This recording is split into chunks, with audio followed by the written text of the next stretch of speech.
Graça e paz, meus irmãos aqui presentes, os que estão em casa, assistindo. Antes de irmos para o estudo de Marcos, quero louvar a Deus também por algumas bênçãos. Ainda pedi oração, o irmão Ailton ainda há pouco pediu oração, disse que não vai poder vir para a igreja hoje. Ele está com um probleminha no olho, aí vai no trauma, dá uma examinada. Então ele pediu ainda há pouco que a igreja orasse por ele. Também quero dar graças a Deus pela melhora, né, da família de seu Antão, dona Joseni, que Iana também esteve enferma e outros. Estão todos bem. Dona Joseni esteve internada, chegou ao ponto de ser internada na UTI, mas graças a Deus logo recebeu alta e está bem, sendo tratada já em casa, graças a Deus. Então vamos dar graças a Deus pela vida da nossa irmã Joseni e toda a família.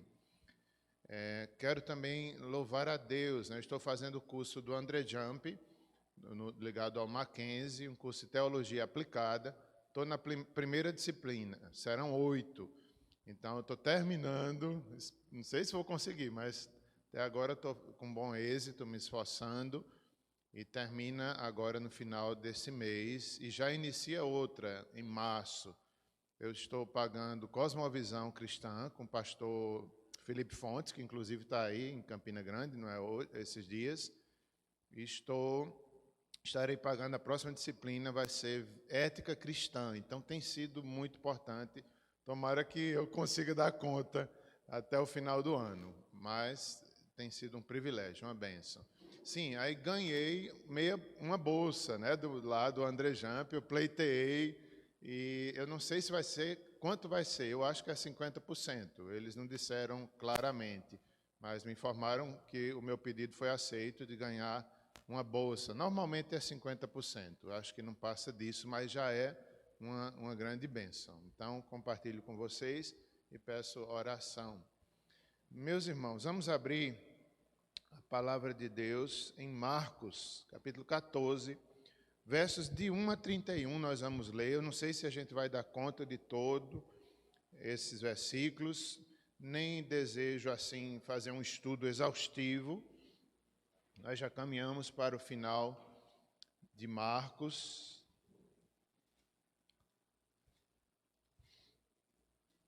Como todos sabem, nós acreditamos que Marcos, ele é o primeiro dos evangelhos escritos ali por Marcos, João Marcos, aquele jovem que houve certa contrariedade entre Paulo e Barnabé por causa dele, que ele abandona a segunda viagem missionária e Paulo depois diz, eu não o levo mais na terceira. E ele queria ir, Barnabé dá uma chance. Então esse Marcos é esse aqui que a gente está estudando. Ele foi restaurado, ele foi acompanhado e depois se tornou um grande homem de Deus. E aqui Marcos é uma defesa do Evangelho, né? Desde o início, nascimento, os milagres. Não é uma biografia completa de Jesus, mas fala da vida de Jesus. Eu falei o nascimento, mas agora me bateu uma dúvida. Eu não sei se narra aqui o nascimento de Jesus. Deixa eu só voltar aqui o capítulo 1. Batismo de Jesus. Acho que não fala muito especificamente sobre o nascimento de Jesus, mas são os milagres, a vida. Não é uma biografia detalhada, mas mostra a obra ali do Senhor Jesus. Até nós estamos chegando aí no capítulo 14 e nós estamos caminhando para o final, nos momentos mais importantes, né? A ceia, a traição, os últimos acontecimentos ali do Sinédrio, Jerusalém, a Páscoa chega, ao sepultamento, a morte, a ressurreição. Então são os momentos assim da revelação, digamos assim, maior de Jesus na cruz, o que ele veio fazer, o reino dele está ali chegando e Marcos está narrando isso. De certa forma, Marcos não é exaustivo nos detalhes. Outros evangelhos, às vezes, têm mais detalhes, Inclusive, meus irmãos, não deu para fazer, mas eu tenho num dos livros que eu pesquisei, tem um quadro comparativo dos evangelhos. Eu acho maravilhoso.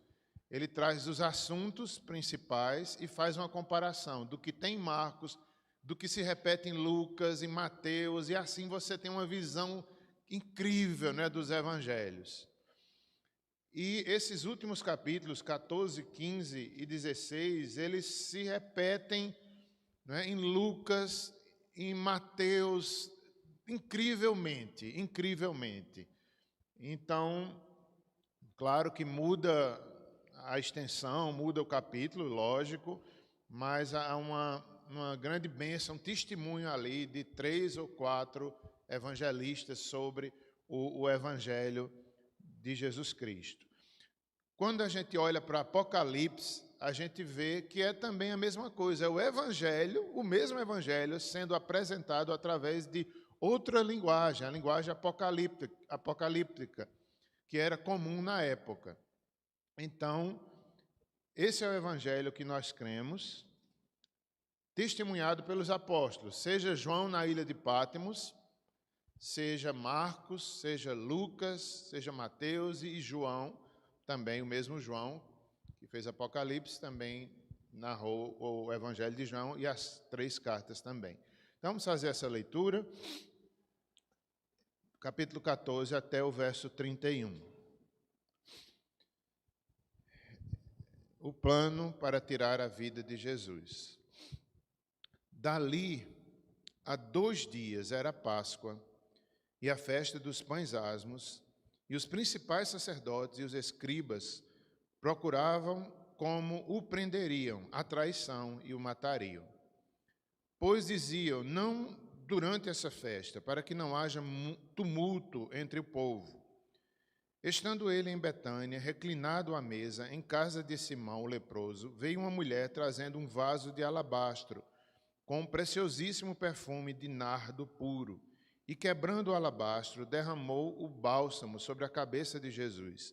Dignaram-se alguns entre si e diziam, para que esse desperdício de bálsamo? Porque esse perfume poderia ser vendido por mais de 300 denários e dar-se aos pobres. E murmuravam contra ela. Mas Jesus disse, deixai-a, porque a molestais? Ela praticou uma boa ação para comigo, porque os pobres sempre os tendes convosco. E quando quiserdes, podeis fazer-lhes bem, mas a mim nem sempre me tendes. Ela fez o que pôde, antecipou-se a ungir-me para a sepultura. Em verdade vos digo, onde for pregado em todo o mundo o evangelho, será também contado o que ela fez para a memória sua. O pacto da traição. E Judas Iscariotes, um dos 12, foi ter com os principais sacerdotes para lhes entregar Jesus. Eles, ouvindo, alegraram-se e lhe prometeram dinheiro. Nesse meio tempo, buscava ele uma boa ocasião para o entregar. E no primeiro dia da festa dos pães asmos, quando se fazia o sacrifício do cordeiro pascal, disseram-lhe seus discípulos, onde queres que vamos fazer os preparativos para comeres a Páscoa? Então enviou 2 de seus discípulos, dizendo-lhes, ide à cidade e vos sairá ao encontro um homem trazendo um cântaro de água. Segui-o e dizei-o ao dono da casa, onde ele entrar, que o mestre pergunta, onde é o meu aposento, no qual hei de comer a Páscoa com os meus discípulos? E ele vos mostrará um espaçoso cenáculo, mobiliado e pronto. Ali fazei os preparativos. Saíram, pois, os discípulos, foram à cidade, e achando tudo como Jesus lhes tinha dito, prepararam a Páscoa. Ao cair da tarde, foi com os 12. Quando estavam à mesa e comiam, disse Jesus, em verdade vos digo que um dentre vós, o que come comigo, me trairá. E eles começaram a entristecer-se e a dizer, um após outro, porventura sou eu? Respondeu-lhes, é um dos 12, e o que mete comigo a mão no prato. Pois o Filho do Homem vai, como está escrito, pois o Filho do Homem vai, como está escrito a seu respeito. Mas ai daquele por intermédio de quem o Filho do Homem está sendo traído. Melhor lhe fora não haver nascido. E, enquanto comiam, tomou Jesus um pão e, abençoando-o, partiu e lhes deu, dizendo: Tomai, isto é meu corpo. A seguir, tomou Jesus um cálice e, tendo dado graças, o deu aos seus discípulos, e todos beberam dele. Então lhes disse: Isso é meu sangue, o sangue da nova aliança, derramado em favor de muitos. Em verdade vos digo que jamais bebereis do fruto da videira, até aquele dia em que eu hei de beber novo no reino de Deus. Tendo cantado um hino, saíram para o Monte das Oliveiras. Então lhes disse Jesus: Todos vós vos escandalizareis, porque está escrito: Ferirei o pastor e as ovelhas ficarão dispersas. Mas depois de minha ressurreição, irei adiante de vós para a Galiléia. Disse-lhe Pedro: Ainda que todos se escandalizem, eu jamais. Respondeu-lhe Jesus: Em verdade te digo que hoje, nesta noite, antes que 2 vezes cante o galo, tu me negarás 3 vezes. Mas ele insistia com mais veemência: Ainda que me seja necessário morrer contigo, de nenhum modo te negarei. Assim disseram todos. Vamos ficar aí, oremos mais uma vez. Senhor, enche-nos do Teu Espírito, abre nossos olhos para que possamos ter a iluminação, a compreensão desse momento da vida cristã, da entrega de Jesus, do cumprimento das profecias messiânicas, a nova Páscoa, a ressurreição. Faz-nos entender e viver, nos quebranta. Gera em nós adoração, como aquela mulher se prostrou aos Teus pés e entregou o nardo, tudo o que ela tinha. Faz isso conosco também, faz-nos entender, para que nos quebrantemos, para que vejamos o que estava acontecendo, o que aconteceu ali na cruz e na ressurreição em nosso lugar. Muito obrigado, em nome de Jesus, amém. Então, antes de continuar, eu quero dizer que parte desse estudo eu utilizei o comentário de William Hendricks sobre o Evangelho de Marcos e também tenho usado mais, nesses últimos estudos, esse aqui, a introdução e comentário da Vida Nova, série Cultura Bíblica, do Devey. Não sei ler exatamente esse nome, mas só consigo dizer assim, Devey. Esse comentário tem essas bolinhas aqui, eu sempre me lembro assim, comentário de bolinhas da Vida Nova. Então, meus irmãos, vamos lá. Os estudiosos, eles apontam nessa direção. A pior política é o falso testemunho das autoridades eclesiásticas, e aqui nós vemos nesse texto isso acontecer. O sinédrio, os juízes da cidade de Jerusalém, cada cidade normalmente tinha, a maioria era formado, na época de Jesus, por sacerdotes, por religiosos. Então, nós vemos aqui as questões do templo, né? Jesus, ele repreendeu ali a liderança do templo, porque estava sendo mal usado. Profecias fortes contra os líderes de Jerusalém, que estavam tratando a religião de forma política, tirando vantagens pessoais, enriquecendo. Então, Jesus, quando chega em Jerusalém, ele olha o templo, depois ele entra no templo, cumpre as profecias, ele repreende ali e ele dá profecias, não ficará pedra sobre pedra. Isso agravou mais ainda a provocação ali em Jerusalém aos líderes, de tal forma que chega num ponto máximo que a gente vê isso no livro de Marcos, eles se organizando para matar Jesus. Desde o início, se unem, religiosos de pensamentos diferentes, políticos de pensamentos diferentes, se unem como os herodianos e fariseus e saduceus, grupos assim, se unem para matar Jesus. Então, aqui chega no ponto máximo. Ou eles aceitam o Messias e reconhecem que Jesus é o Cristo, ou então eles matam, que é o que eles fazem. Eles estão ali provocados. Jesus estava estava dando um golpe forte na vida dos líderes ali religiosos, que estavam como já disse, com envolvimentos mais políticos do que religiosos dentro do templo, vendendo, aproveitando das ofertas e coisas semelhantes.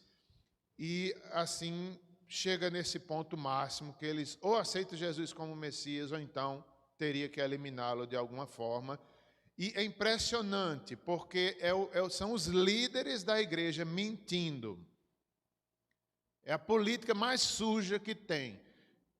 É igual à vaidade. A vaidade mais suja é a vaidade na casa de Deus. Do mesmo jeito, o lugar onde é mais triste politicagem é na casa de Deus. Aqui estava acontecendo isso, política dentro da casa de Deus, e isso foi terrível. Então, eles, cada vez mais, os homens se organizam para tirar a vida de Jesus, os religiosos também, e o sinédrio também, mas, apesar de tudo isso, os céus estavam já se organizando. E desde o início Jesus avisava, dizia o que ia acontecer. Aqui ele chega ao ponto de dizer: eu ressuscitarei, eu vou adiante de vós para Galiléia. Então Jesus diz tudo isso, Jesus avisa. Jesus antes disse que eles deveriam vigiar. Na hora que Jesus vai à cruz, eles esquecem, eles se dispersam. O pastor é ferido e as ovelhas se dispersam. Nem vigiar eles conseguiram vigiar. Eles prometem, Pedro diz: pode todos se traírem, menos eu. Os outros discípulos também dizem algo semelhante. Então, o Filho do Homem é abandonado, é entregue nas mãos dos homens. Parece ser os homens que estão no comando na história, mas não é. É Deus que está levando Jesus à cruz, cumprindo o plano de redenção, as profecias, todas elas que apontavam, né, a nova Páscoa, a nova aliança. E era um tempo de Páscoa. Era um tempo de Páscoa, e não é por coincidência que Jesus ali, como Cordeiro de Deus, é imolado também no tempo de Páscoa. Havia um significado, e não só na Páscoa, mas nos sacrifícios ali que apontavam, era um tipo do perfeito Cordeiro de Deus. Então, tudo isso aqui estava acontecendo. A Páscoa, sim, uma conclusão razoável dos grandes autores aí, grandes comentaristas, é que é razoável que nós possamos entender que Jesus foi crucificado no ano 30 depois de Cristo. No ano 30, é possível que tenha sido a data que isso aqui se cumpriu. Naquela Páscoa, desde já, quero que a gente possa ter essa visão. A nova Páscoa está aqui sendo estabelecida por Jesus. Ele vai, como qualquer judeu, se reuniram no cenáculo. Jesus avisa, Jesus diz: vai na casa de tal homem, já vai estar tudo pronto. Então Jesus mostra, os 2 discípulos vão lá, eles preparam a Páscoa, porque havia toda uma preparação do cordeiro que era separado. Havia o dia certo dos cordeiros serem imolados, era uma festa em família também. Interessante, eu não vou saber dizer o número certo, mas é aproximado. Eles acreditam que a população de Jerusalém, naqueles dias, de 50 mil passava para 3 milhões. É talvez um exagero, mas só para vocês verem a quantidade de gente que havia naquelas festas. Judeus que vinham pelo menos 2, 3 vezes no ano, nas principais festas, e ali a festa da Páscoa, junto com a festa dos pães asmos. Então, na época de Jesus, era como se fosse uma festa só. Então, era ali o cordeiro imolado, em lembrança do que aconteceu no Egito, da libertação da escravidão, e a festa de pães asmos se estendia 7 dias, incluindo a Páscoa. Então, eles deixavam as atividades normais, ordinárias da vida, e iam se lembrar dessa salvação, da Páscoa, a passagem do anjo da morte, o sangue do cordeiro. Então, os judeus estavam fazendo isso, e Jesus traz ali naquele momento. Ele comemora, certamente seguindo as tradições judaicas, mas ele traz algo novo, é a nova aliança. Há detalhes na Páscoa, né? O cordeiro era repartido na família, as ervas amargas, o pão asmo, que era sem fermento, para eles lembrarem como o pecado era terrível. O pecado ali representado pelo fermento. Então, eles tiravam do pão para se lembrar como o pecado é terrível. As ervas amargas, como o sofrimento, a escravidão, o próprio pecado certamente era amargo, mas Cristo os tirou. E isso tudo Jesus reconhece e dá o significado pleno, a nova Páscoa. De tal forma que nós hoje não precisamos celebrar Páscoa no mês de abril ou final de março, como a gente faz. Para eles lá era o mês de Nisan, primeiro mês no calendário judaico. Então, 14º dia, 15º dia, as preparações chegavam ali a sua, no seu momento maior. Então, Jesus segue isso, não é? Eu não vou detalhar muito, mas havia toda uma preparação. O cordeiro era uma refeição, tinha os cálices do vinho, ele tomava o primeiro cálice, dava uma bênção, né? Os judeus liam ou mencionavam uma bênção, e depois tomavam outro cálice, depois recontavam a história do Êxodo, e assim era revivido ali. Jesus provavelmente faz tudo isso, né? Ali ele pediu para os discípulos aprontarem, todos esses cálices, até que um dos cálices, ele traz o significado da nova aliança, a nova aliança no meu sangue. Nas antigas alianças, como por exemplo o Sinai, elas eram confirmadas e feitas a partir de sacrifício de animais. Então, ali não era mais o sacrifício de animais, mas era de Cristo, o Cordeiro prometido. Ele explica, né, o pão, isso é meu corpo partido por vós. Para nós hoje, a Páscoa tem esse significado. Cada Santa Ceia, cada vez que nós lembramos em memória do que Cristo fez nesse dia, é Páscoa para nós. Não precisamos comemorar só em abril, só naquela semana de festa. Não, para o cristão é igual ao Natal, todo dia é Natal, todo dia é Páscoa para nós. Isso não impede que em abril a gente faça cantatas, a gente celebre, a gente adore, não tem problema nenhum. Mas a gente deve ter um entendimento que é uma nova Páscoa. Nós não somos judeus para estar comemorando uma vez no ano a Páscoa, a festa. Não, aquilo era sombra, agora é a plenitude, é Cristo, até que Ele volte. Tudo isso Jesus fala aqui nesse capítulo e ensina.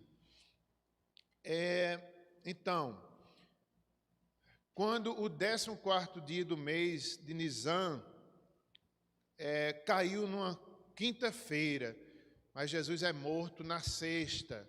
É impressionante como tudo é rápido, né? Eles pegam, eles levam, condenam rapidamente. Judas trai, recebe dinheiro por isso. Ai daquele por quem acontecesse isso. Então, tudo isso ali acontecendo. Na quinta-feira, ele é levado às autoridades. Já condenado e já morre no mesmo dia. Aqui era quinta.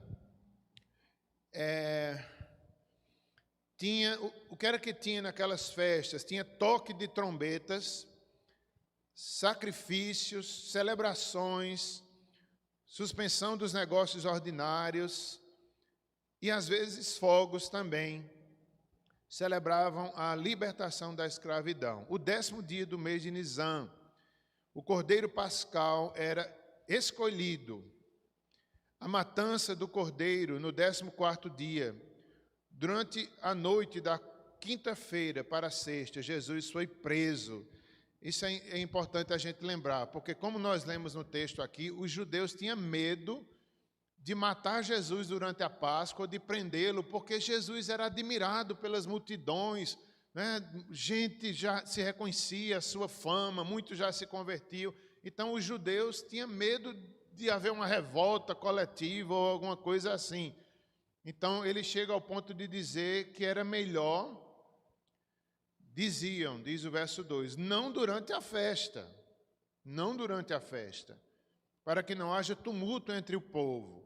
Mas, quando Judas se apressa a entregar e a trair Jesus, então é uma alegria para aqueles homens, e ali eles veem uma oportunidade, né, durante a noite, de pegar Jesus ali, e assim acontece. Judas entrega, Jesus voluntariamente se entrega ali às autoridades.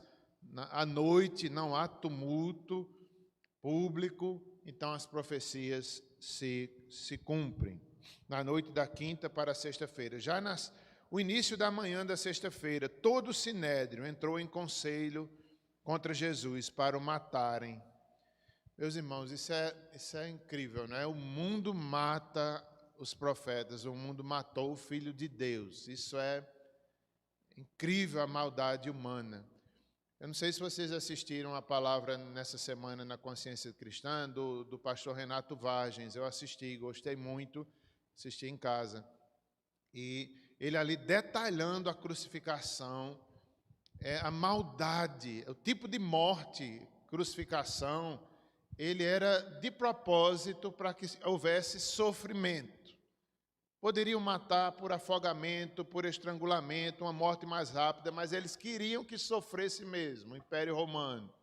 Então, o Filho de Deus é dado uma morte sofrida, e ele profetizou isso, ele disse, ele sabia, ele se entrega por nós. Eu não vou trazer aqui detalhes, mas Renato Vargens fez isso, ele mostra o sofrimento de uma crucificação, ele diz detalhes incríveis, né, da morte, da maldade. Havia pessoas que eram crucificadas, chegavam a ficar 9 dias sofrendo na cruz, com sede, com dores terríveis. Então, Jesus faz isso por nós. Jesus morreu rápido, né? Ele chega ali já exausto de ser chicoteado pelas autoridades, de carregar a sua cruz. Mas era diferente, era uma morte como qualquer outra. Muitos morreram crucificados, mas a de Jesus tem um significado diferente, porque foi o Pai, era um plano de Deus. Se não fosse Jesus, era uma morte como muitos romanos, muitos morreram, mas era diferente. Então Jesus traz aqui o significado daquela morte. Era a redenção, eram as profecias, era a paz de Deus com os homens, está consumado. Então, tudo é diferente pelo significado de ser o Filho de Deus. Senão era mais uma morte pelo Império Romano. Então, para o matarem, né, foi levado até Pilatos naquela manhã e crucificado no mesmo dia. Cedo de manhã do domingo, enquanto algumas mulheres foram até o túmulo e ouviram a notícia sensacional, ele ressuscitou. Então, nós já lemos aqui, nós vimos lá, é a grande doutrina que, inclusive, eu não vi ainda nenhum dos preletores da Consciência Cristã falando especificamente, mas ele ressuscitou, é o fundamento da nossa fé. Certamente algum preletor deve dar ênfase a isso. Ele ressuscitou dentre os mortos. Se ele não tivesse ressuscitado, seria vã a nossa fé. É um dos fundamentos básicos do cristianismo. Ele ressuscita. Aquelas mulheres vão, né, no domingo, ali, e ele não está mais lá. Daqui a pouquinho nós vamos falar um pouco sobre essa mulher que ungiu os pés de Jesus, né, ungindo, preparando para a morte. Porque Jesus foi tão rejeitado e tão depressa a sua morte, nesse sentido aqui, num dia só, né, condenado e tudo mais, que nem ao enterrar, Jesus não tiveram os cuidados que se tinha de ungir, de perfumar, o que era comum naquela época. Então Jesus é sepultado sem esses privilégios. Então aquilo que a mulher fez foi algo que preparou Jesus para o sepultamento. Ela não sabia certamente nem disso, mas ali em adoração, ela entrega o melhor, o nardo, ela está ali preparando o Senhor para sepultura.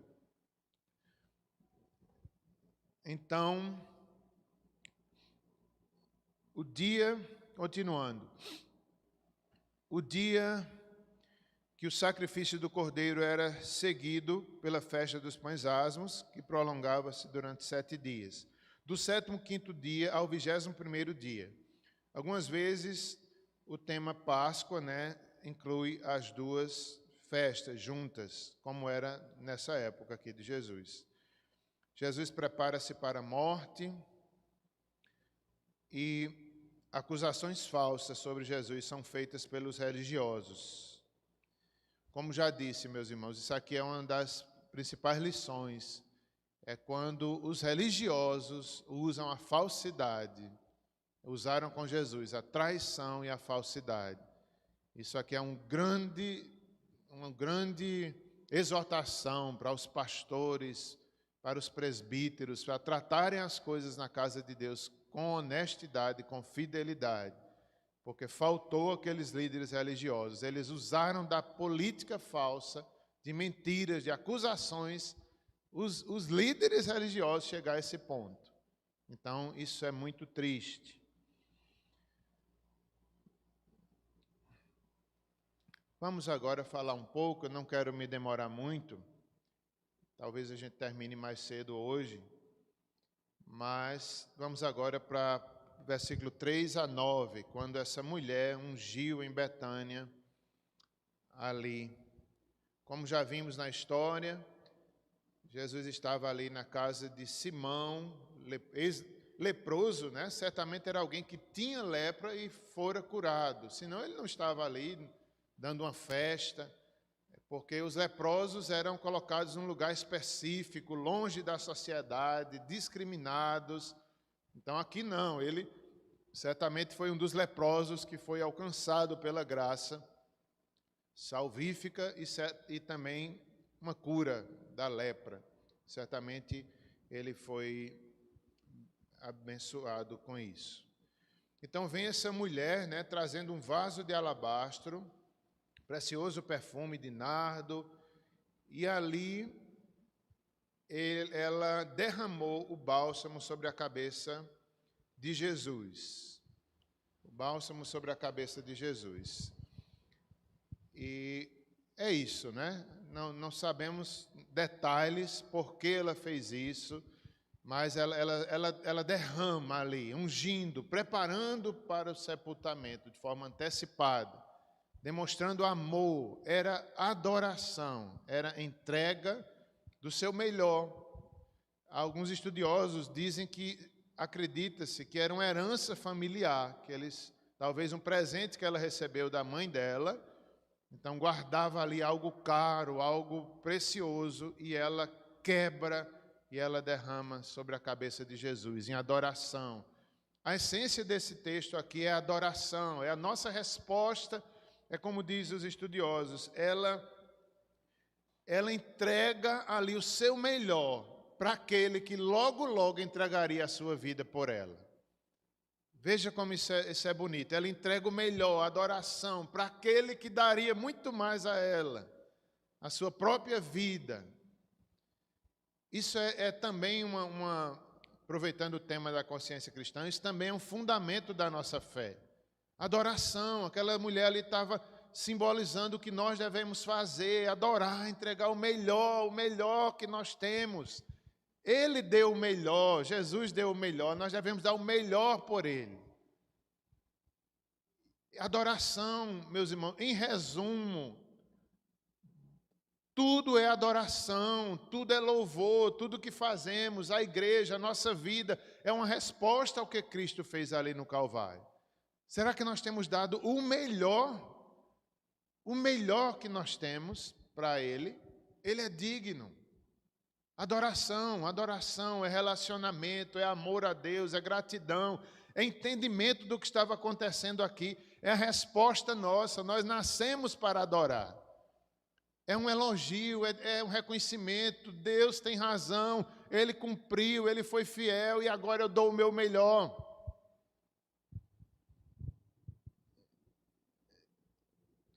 E assim aquela mulher recebe críticas de quase todos ali presentes, porque era de se esperar, era Páscoa, era comum que as pessoas ajudassem os pobres, principalmente na Páscoa, né? Num momento de gratidão, lembrar da escravidão, do que Deus fez. Então, era momento de ser generoso.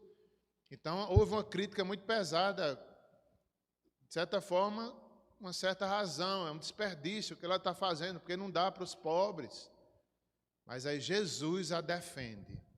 Jesus diz, ela está fazendo, os pobres sempre tereis, vocês poderão fazer outra oportunidade. Mas ali Jesus estava dizendo que logo, logo ele ia embora. E ela foi um ato de adoração, de entrega, e Jesus a defende, dizendo que ela estava certa. Apesar de toda crítica, a maioria das pessoas a criticaram, e Jesus diz que ela estava certa. Deixai-a, não a molesteis. E Jesus diz, porque fez o que pôde. É uma expressão tão simples de Jesus, mas tem aplicações para a nossa vida. Ela fez o que pôde. Será que nós temos feito o que podemos para adorar Jesus?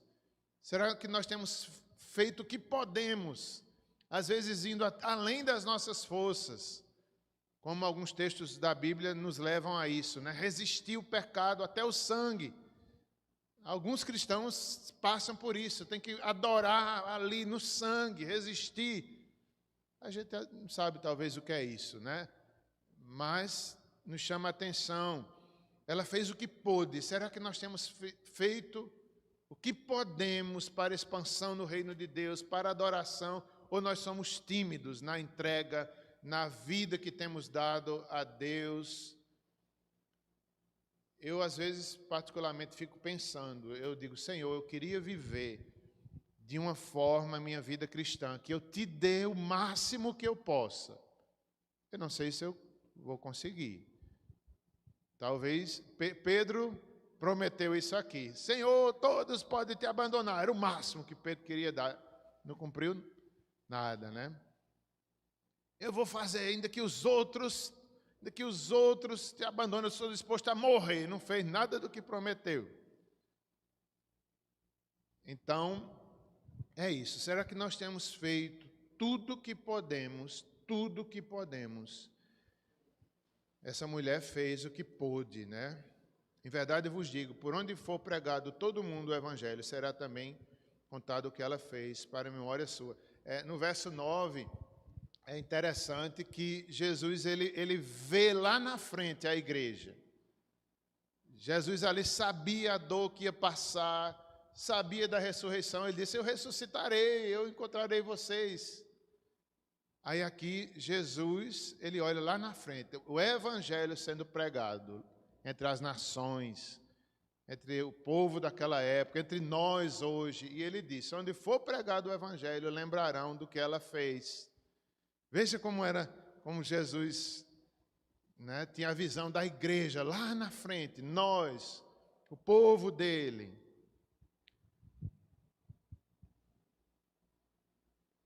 Ainda sobre essa parte, uns queriam matá-lo, como os líderes, né, religiosos e políticos. A mulher ungiu.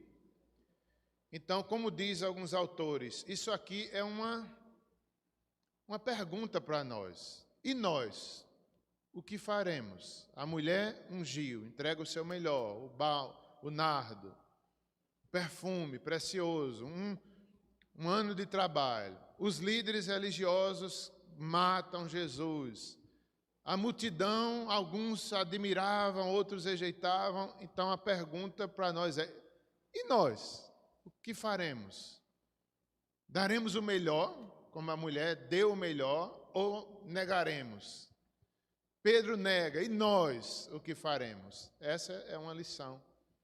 Diante da cruz, diante da Santa Ceia, diante da traição de Judas, diante do novo significado da Páscoa. E nós? É agora a nossa vez. O que faremos com isso? Tudo que é revelado aqui. O que significa para mim? É verdade mesmo? Então vamos seguir com tudo que podemos, com toda a nossa força, até o último suspirar. Vamos dar o melhor, como aquela mulher deu. O evangelho é verdade. então é digno que entreguemos tudo a Ele, que renunciemos o pecado aqui representado pelo fermento dos pães asmos, que não tinha fermento. Então, essa história aqui, essa revelação é verdade, então é digno de que nos entreguemos, de que gastemos nossa vida, de que façamos o melhor, de que vivamos olhando para aquele grande dia no reino dos céus.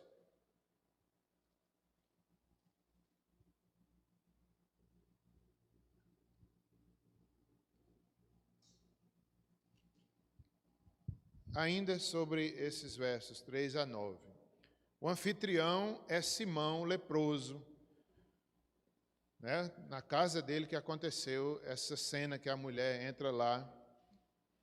Então, o anfitrião é Simão, leproso, um homem que conheceu a rejeição, mas tinha achado em Jesus um amigo dos socialmente marginalizados. Isso é um comentário dos irmãos aqui desse comentário. Ele mostra, e é verdade, Simão, ele representa ali as pessoas que eram descriminalizadas na sociedade, leprosos, né? Ninguém queria chegar perto deles, era algo muito sério, eles moravam afastados da sociedade, mas Jesus, quando curou alguns leprosos, ele toca nos leprosos, ele trata os leprosos como ninguém tratava. Eu achei interessante isso aqui, né? Tudo acontece na casa de Simão. Certamente Simão tinha muita gratidão, muita adoração. A adoração ali certamente não era só daquela mulher, mas Simão certamente era grato também, porque ele foi recebido pela misericórdia do Senhor. E é um grande exemplo para nós também, questões sociais, né? Os marginalizados, que tantas vezes a gente rejeita e a igreja não pode rejeitar. O Evangelho é para todos. É para todos. É tão fácil a gente rejeitar os marginalizados, né? Eu sempre pensei nisso e tenho pensado, como até domingo passado eu falei sobre isso, né? Perto lá de casa tem uma pracinha e tem vários homens ali que estão passando várias horas do dia ali, acho que bebendo, discutindo, brigando. Eu vejo a hora a gente ter que chamar a polícia. Aí Simone fica olhando para mim e diz, vamos fazer alguma coisa, vamos levar para os homens de Cristo, vamos oferecer para eles. Então, é tão fácil a gente, deixa para lá, deixa para outro, já tem um problema demais. Aí Jesus, ele ia exatamente para aquelas pessoas, o leproso. Ele veio para todos os enfermos, todos os pecadores somos todos nós. Na verdade, todos nós somos incluídos aí no amor de Deus. É tão fácil, né?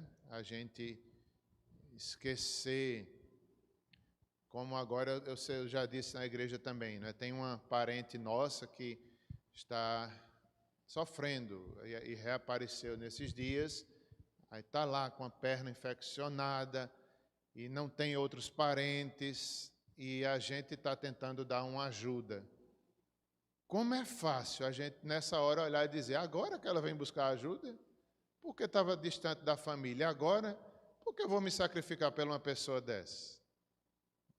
Então, como a gente tem que ir além, o Evangelho vai além, né? É uma chance de levar o Evangelho para essa pessoa que estava tão marginalizada por ela mesma, e talvez por nós.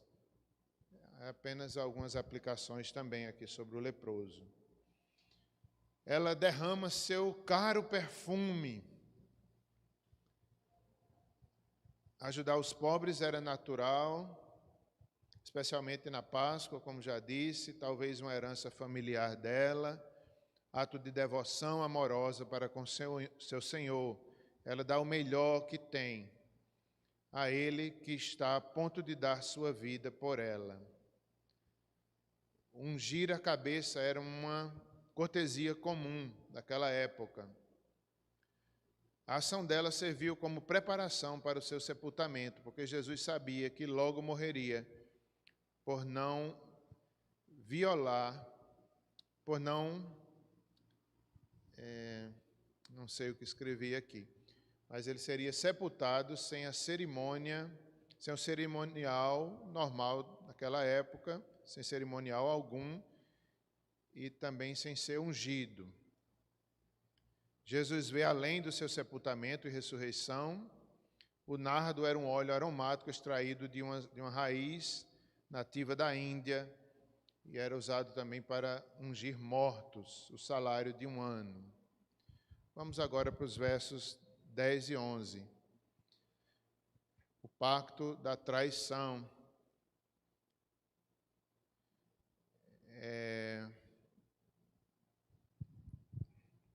Judas Iscariotes, um dos 12, oferece a oportunidade que as autoridades estavam buscando. Elas não precisavam esperar até que a festa terminasse. E aqui apenas eu quero destacar, que tanto os sacerdotes e Judas são responsáveis. Ao mesmo tempo, Deus previu isso. Zacarias 11, verso 12. Deus entrega Jesus à morte. Então, apenas quero destacar isso, É o lado da soberania, Deus estava no controle, Deus que leva Jesus à cruz, mas Judas é responsável. O sinédrio, as autoridades eclesiásticas, ai de quem, através de quem veio aquele escândalo.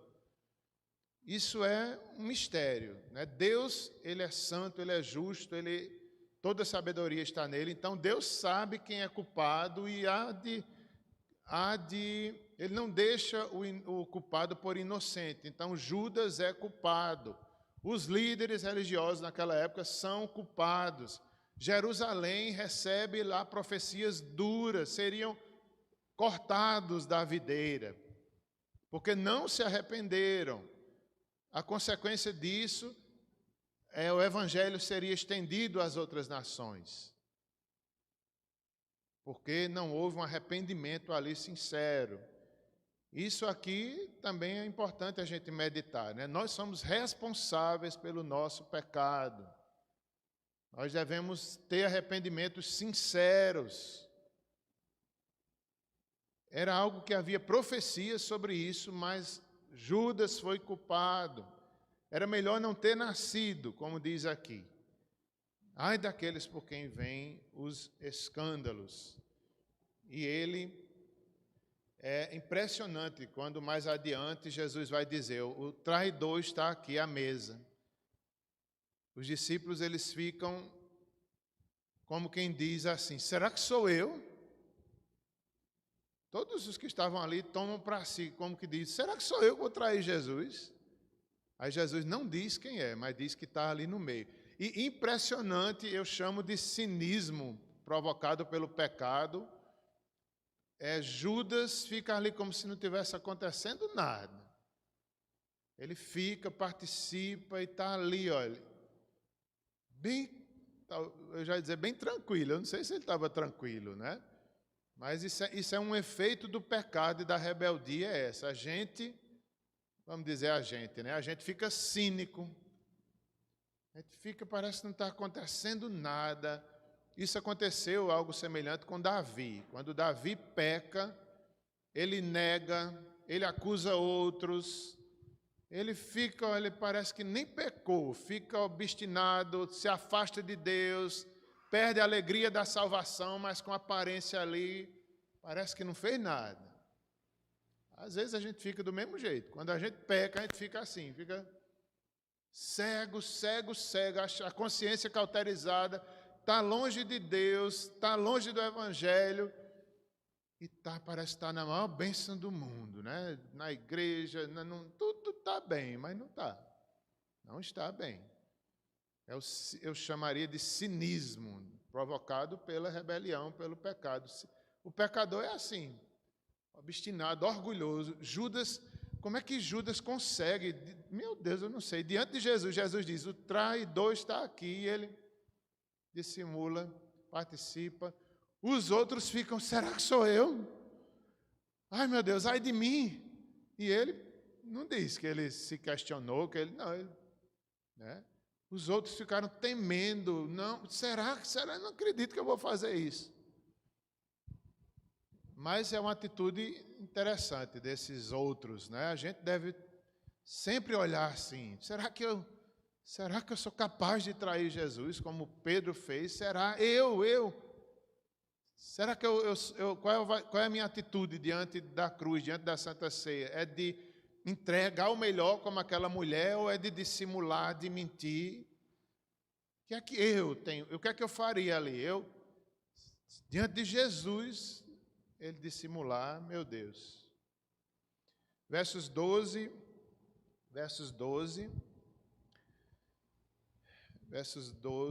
a 16, né? Os discípulos preparam a Páscoa e tudo acontece aqui, estava tudo preparado, os discípulos dão os toques finais, o cenáculo estava mobilado e pronto.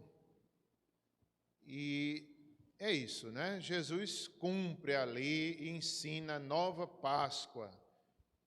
Jesus participa, ensina, traz um novo significado. O traidor é indicado, versos 17 a 20, como já foi comentado. E ele ali institui a ceia do Senhor.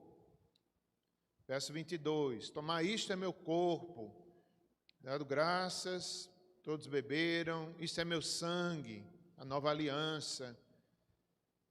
Jamais bebereis do fruto da videira, até o dia em que hei de beber novo no reino dos céus.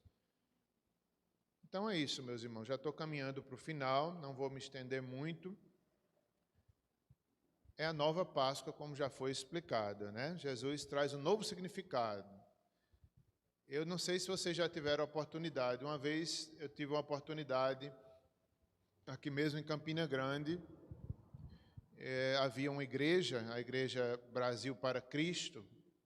Eles têm um seminário lá e por algum motivo eles fizeram uma demonstração de como era uma comemoração judaica da Páscoa. E eu tive a oportunidade de participar, isso muitos anos atrás, e foi marcante, foi interessante. Eles fizeram uma mesinha baixa, colocaram ali as ervas amargas, o cordeiro, acho que devia ter o pão asmo também. Então foi marcante.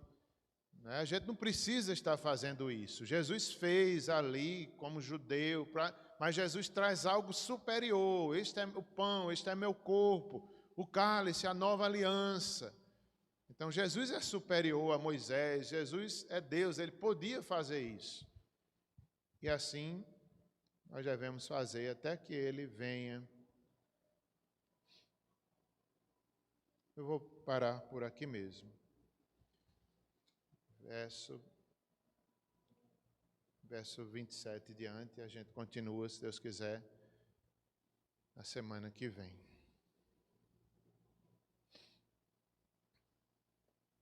Os irmãos do louvor, se quiserem, poderão cantar, Mateuzinho.